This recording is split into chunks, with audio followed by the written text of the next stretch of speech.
Hi there. My name is Mary Lou Bucavalis. I'm the library director here at the Graves Library.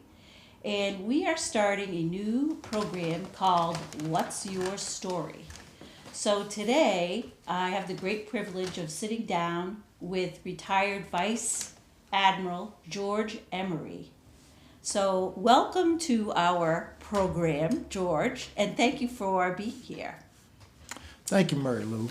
My pleasure. So I'm going to start with the question where you grew up. Where did you grow up? I grew up in Alfred, Maine until I was about 8.5 years old, and then my parents moved all, four of us at the time, kids, to the metropolis of Springvale. Ooh. Which is where you met your high school sweetheart? I met my high school sweetheart at a sock hop at the Sanford High School gym one evening in December 1957, yes, and she's still my girlfriend. Oh, that is so, and she's a lovely lady, by the way. So you went to school for what why the Navy? I guess would be the question. It was almost foreordained.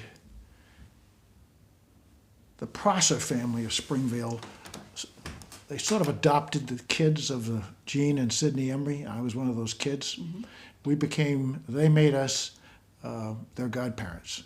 So Albert Prosser, a retired Navy captain, submariner, who spent the entire war in the Pacific, World War II, of course I'm talking about, was my hero. I listened to stories. I sat in his big open office space up in Springvale with all the different colored glass buoys that the Japanese had used to hold up fishing nets and the like. Fascinated I was, and I probably from the time I was 10, 11 years old, I wanted to be a submariner, and by the time I got to high school, I realized there was such a thing as a naval academy, and I decided, I think I'll see if I can get in there. And fortunately, I did. Wow. And how long was your career? My career after I graduated from Annapolis in 1963 was 33 more years. Wow. And you and Pat moved around quite a bit? I think when we finally moved to Kennebunkport, we moved 2 or 3 times with Raytheon after I retired. I think that was our 25th move. And why Kennebunkport? Why Kennebunkport? When I was in high school, a freshman and a sophomore in high school, this is before Pat, Okay. I worked for Harry Mapes in an Amoco station in Springvale, pumping gas, changing tires, minor stuff. But I kept the place open, and that's all was done there, just minor stuff. Mm-hmm. But on Saturday nights, me and a couple of my guys, friends from Springvale, were allowed to use his pickup truck and go to Wells Beach or wherever we wanted. And all we had to do was pay for the gas, which was nothing. Paying for the oil was very expensive. It used so much. And one of the places we used to go frequently in the middle of the summer was the Green Bridge separating Lower Kennebunk and Kennebunkport, because we were looking for all those beautiful Canadian girls. And that's absolutely the truth. That was my introduction to Kennebunkport, I'm pretty sure. I don't ever remember coming before that. Later in high school, when I was dating Pat, we'd come down here as part of just having fun. And then her mom and dad, who had a beach house at Wells, sold it and bought a beach house at Goose Rocks Beach, which was sometime much later, long after we were married. But that summer place became my son Robert's favorite place to go. Yeah. And when he finally picked a woman out that he hoped would marry him, he took her there first.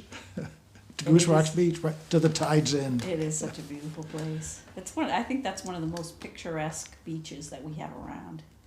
And just looking out and there's a nice stretch to walk on too. So Yeah, absolutely.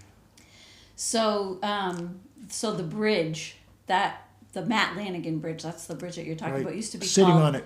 the Taint Town Bridge. Did you know that? No. I 'Cause may it- have once upon a time. Yeah. So it taint in this town and it taint in that town. So that was the name of it long ago. It The was Taint Bridge? yeah, it was also bridge number 175 or something like that. But they used to call it the Taint Town. So when I first started working here, somebody said something about that and Taint Bridge. Taint Town. Oh, Taint Town Bridge. Right, because it's not. Taint it's- either town. Exactly, Got it. exactly, yeah. So when you were in the Navy, what was one of your more favorite places that you were stationed, Let's see. or where Pat was stationed? I should Yeah, say. where Pat was stationed. Well, we moved up and down both coasts. I think our favorite place was Coronado Island in San Diego. It's such a beautiful place. And this would have been 1980, 5, 6, 7, something like that. Yeah, I've I'm never pretty been sure up- that's those dates are Yeah, right. yeah. And it wasn't 2021 then. It was nowhere near as crowded, and really beautiful. Pat actually wanted to move back there after he retired, but I couldn't afford it. Housing prices had gone through the roof. Well, we're glad you settled here in Kennebunkport. We are too. We are too. So, and you as a hobby you've created quite a collection of letters and different things. Can you talk a little bit about that? And I'm referring to this book that we have here that you did a program for us on. So these were some of the things that you have collected over the years. Sure. My avocation is early naval history. I've loved it. That and submarines. Those two things take up most of my fun time. Ever since I got my first allowance, I think I was a lieutenant commander, and Pat let me have $25 a month. I have been seeking wonderful pieces of manuscript or printed material related to the foundation of our Navy. And I'm not talking about the American Revolution. I'm talking about the Federal Navy, the foundation of the real Navy. After the Revolutionary War, our Navy was sold, put out of business. Everybody was told to go home. So the ships were sold or destroyed, one or the other. And it wasn't until 1794 that George Washington, with a lot of encouragement from a lot of folks in this country, said, we're going to form a Navy, and signed an act to build the first 6 frigates, including, of course, the Constitution, just up the road in Boston. That has fascinated. That era has fascinated me, because the 21 years between 1794 and 1815 are maturing years. I mean, it's like once you're 21 years old, you suddenly become a man. Well, that 21 years is just as significant to the history and the foundation of the Navy. So, yes.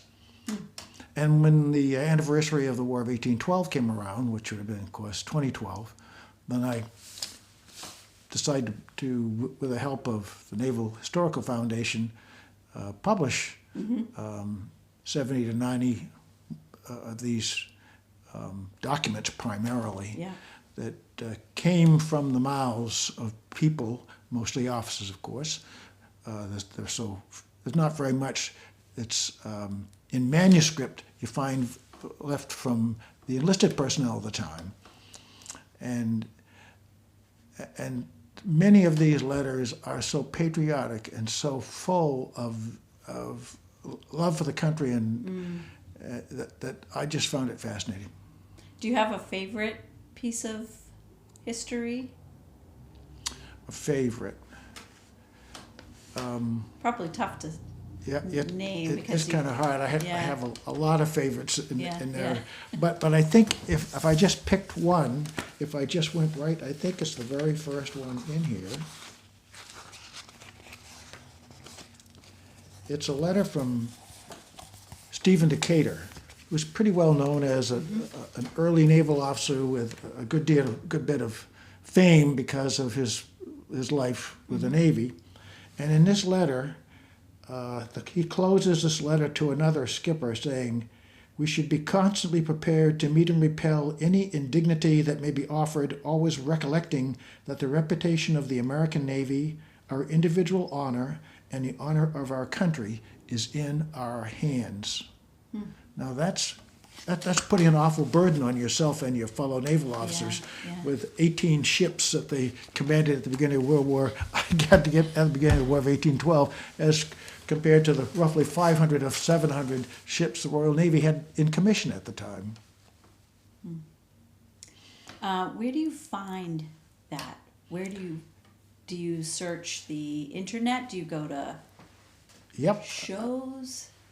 used to go to shows. Yeah. Now it's virtual shows. Now it's virtual. Frankly, I find very little today. It was a lot easier to find things 50 years ago. 50, I gotta be careful. 30, yeah, when I was 30. But almost anywhere. There are some little bookstores around here where I've found some things over the years. Major booksellers, yes, I have several good friends in the major bookseller world who will write me an email and say, "Hey, George, you interested in this?" Oh, that's good. It's good to have friends like that. Yes, it is. So, and when you're going through, like, say, our book sale, have you ever come across anything that you said, "Hey, this looks good," or it's that kind of stuff? If you are going to different rare book dealers, and there's one I think in Biddeford. I know there's one in Wells, but that must be a good feeling when you come across something that you. Oh, it is. Yeah. It is. There was a manuscript and book shop in Wells where I found a little receipt for money paid to doctors for the medicine used on the skippers of the Boxer and the Enterprise in 1813. Oh my! Both the skippers were killed together in this action, Yeah. fighting each other. Just up the coast. Wow. And that document, together with a little broadside announcing the action and the American victory, because he had, let me see, did I get that right? Yeah, Enterprise and Boxer. Boxer was the British ship, and the Enterprise was the American ship. They were not large ships, but they were gallant little ships, and that was the major action that occurred off the state of Maine during the War of 1812. But I certainly never expected to find that. Yeah. It was within just a bunch of bills and things. I don't even really know why I was looking at them. That's the fun part. Yeah. That's the fun part. So now you spend some of your retired time on various boards. So you've helped out the Graves Library on our board. Are you on any other boards currently? Yes, I'm still on one defense company board, and I'll be on that board till the end of this year. Yeah. Then what are you going to do? Well, I'll do more writing. Good. You were on the U.S. Constitution board? Yes. Is that right? Yes, it was. You Well, know- and I'm still life trustee. Oh, okay. You can't get away from the Constitution Museum. I'm a life trustee of the museum. They're a terrific outfit. They have a great director, great leadership. Very, very fortunate. So I think I've confessed this to you before, but I've never been there. Isn't that awful? It is. That's So- something you ought to. That should be something ahead of your bucket list. Yes, I think I'm moving it towards the top very soon. So, but yes, I know when I was in school, some of the classes used to take field trips down there, but I guess I was never in the right class. So, and Boston wasn't a place that we would visit Yeah. with our parents. We maybe went to to the Science Museum, but never to the Constitution. So it's definitely on my list of I things think the to only do. place I ever went with my father was a Red Sox game. Oh, yeah. In Boston, I mean.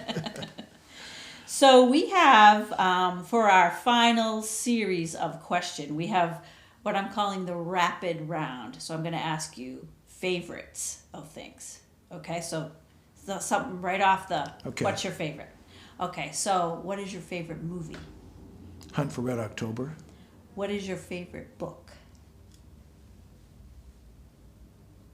That's a tough one. Master and Commander Oh, by Patrick O'Brien. Okay. Favorite ice cream? Coffee. Coffee. Favorite cocktail? Martini. A gin martini with 3 olives and no vermouth. Oh, excellent. Favorite restaurant? In town, a Hurricane. Okay. Vacation spot?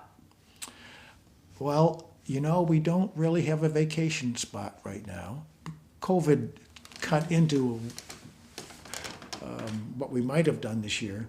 We had a camp in Mousom Lake for many years. We sold it just a couple of years ago for health reasons. Yeah. I'll leave it at that. Okay. And we haven't established yet our favorite place. Oh, I guess right now it's Kennebunkport. Yeah, that's a good answer. Favorite color? Blue and gold. I have 2 Oh, colors. okay. Favorite library? Well, the Louis T. Graves Memorial Library, Public Library of Kennebunkport, Maine. And I will pay you later for that. So, thank you very much for being our guest today. And we hope to see you here at the library soon when we can open back up again. And thanks for taking the time out with us today. We really appreciate it. My pleasure, Mary Lou. All right. You're a great director of this library. Oh, thank you, George. Thank you, George. So thank you, everyone, for joining us today. And hopefully we'll see you next time.